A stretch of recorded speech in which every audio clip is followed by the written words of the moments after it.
Pasabog ang mga tiga Santa Rosa sa Laguna dahil sa balitang meron daw gumagala na bigla na lang nananaga. Miyembro raw ito ng kulto. Fake news ba ito o totoo? Bantay sarado ngayon ng mga tiga-barangay Kaingin sa Santa Rosa, Laguna ang kanilang mga anak. Ang mga bata, maaga nilang pinapauwi sa mga bahay. Kalat kasi rito ngayon ang balita na may mga miyembro raw ng kulto na paggala-gala at bigla na lang nananaga. Mag-ingat po ulit sa mga kulto dahil mayroong nabiktima sa Santa Rosa. Isa pong tricycle driver ang tinagapon. Marami na pong mga pulis at tanod ang nagbabantay. Natatakot po kasi ako. Takot ako hindi ko nga pinalalabas ang mga kaapo ko. Pinadjust ko talaga ang klase. Pinatawagan ko yung magulang na maaari sunduin din sa araw ng uwian. Nagsimula ang kwento ng 3 residente ng barangay Kaingin na kamakailan sabay-sabay isinugod sa ospital matapos daw pagsasaksakin.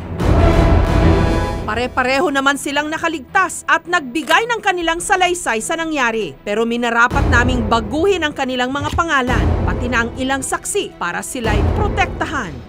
Isa sa mga biktima, si Arturo. Mag-iinuman lang daw sana sila nung gabing yun. Doon po sa Eskinita, ma'am, na madilim. Walang ibang tao sa lugar na yun, hindi kami lang eh. Bigla na lang siya sumulpot eh. Lumabas yung mananaga, tinalon po. Magkakita ko niya, nilag ko yung ulo ko, kaya dito ako tinamaan. May tuwalya siya, tapos dilaw na damit, tapos mahaba yung manggas. Parang mas dito. Sunod na pinuntirya raw ng suspect ang kasama niya sa trabaho na si Brian. Naaninag ko po sa gilid ko po. Napalingon po ako ng nakaharap na po sa akin sa Baytaga. Si Brian napuruhan sa pisngi. Kala ko lang tubo na pinalo sa akin. Pag ganun ko po ng may dugo na onte. Pag sabi po ng kasamaan ko, itak daw.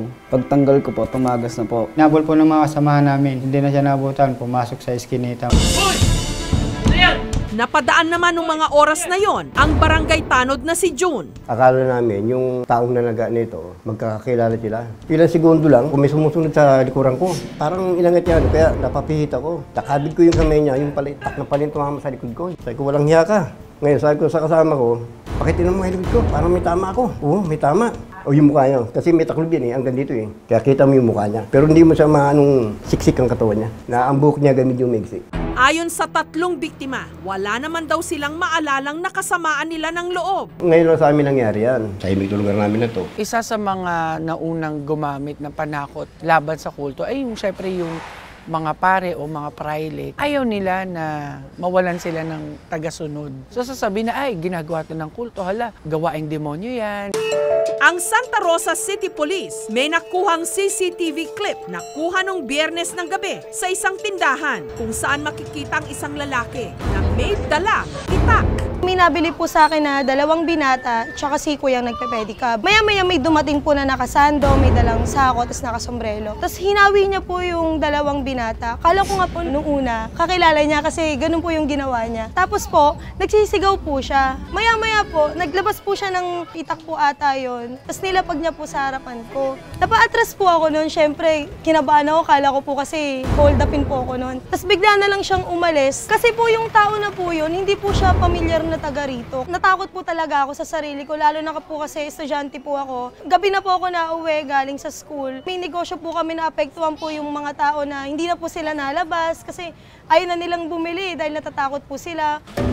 Isa sa mga bumibili rin sa tindahan noon, ang pedicab driver na si Marlito. Araw-araw na po nagpipedicab kami. Siyempre, makikilala na po namin yung mga tao rito. First time ko pong makita yon. Hindi na ako nagbiyahe nga nun eh. Mag-iingat na lang po kami. Kaya nga yung mga anak ko, lagi na lang sa loob. Ngunit paano ba natin po protektahan ang ating mga sarili sa ganitong klaseng mga sitwasyon? So ang tamang pagsangga, sabay. Nakahawak ka sa kamay, nakasangga ang forearm. Huwag tayong sasangga ng 2 kamay. Pag 2 kamay, pwedeng lumusot. Next step, we have to soften up the opponent. Ibig sabihin, medyo bibigyan natin siya ng pain. So pwede ka sumiko, pwede ka sumuntok. Next step, we take him down. I can grab the shoulder or the neck. Depende kung anong gusto mo. Pwedeng sa harap din ng mukha kung gusto mo. From here, I will do a leg trip. I push him downwards. Kung napapansin nyo, hindi ko binitawan yung kamay dahil pwede pa niya akong i-attack. So from here, tuloy-tuloy lang. Suntok, sipa sa muka. Pag napansin nyo matibay, pwede nyong baliin ang braso. Paano? Pag pinush ko yung legs ko, pipitik yung elbow niya. Mababalian siya. Pag nabalian siya, hindi na magiging malakas ang grip niya dito sa itak. Pero ang lalaking nakunan sa CCTV nga ba ang tumaga sa mga kalalakihan sa barangay Kaingin? Ayon sa mga biktima, ang lalaki sa CCTV ang siyang nanaga sa kanila. Confirm po ng tatlo na yun po talaga yun. Kaya po nung meron po tayong na-arrestong suspect na hacking incident din po prior to that date. Sigurado daw po sila na hindi daw po yung suspect. Pero ayon sa mga otoridad, hindi kulto ang nasa likod ng pananaga, kundi iisang suspect lang na nahaharap sa kasong attempted homicide at serious physical injury. Bukod po sa pananaga ay nahaluan pa ng ibang information tungkol sa meron daw pong kulto, meron daw pong serial killer. Yun po ay wala pong basihan dahil wala po kaming natanggap na report o reklamo. Nagkaroon po kami ng information dissemination upang sila ay paalalahanan na may kaakibat pong kaso ang papakalat ng fake news dahil nag-i-instill po ito ng terror at fear. Iba yung pag-iingat pa rin po ang aming payo sa kanila. Dahil hindi po biro ito kung meron pong tao tayo na hindi pa nahuhuli at ganyan po ang nagawang krimen, yan po ay armed and dangerous. Tungkulin nating lahat na gawing tahimik, ligtas at payapa ang ating mga pamayanan. Ngayon, higit kailanman, sa ganitong mga pagkakataon, imbes na matakot, mas nararapat na magtulungan at makipagtulungan sa mga otoridad para hindi tayo tinataga ng pangamba.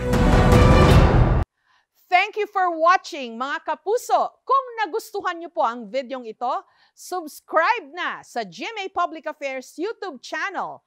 And don't forget to hit the bell button for our latest updates.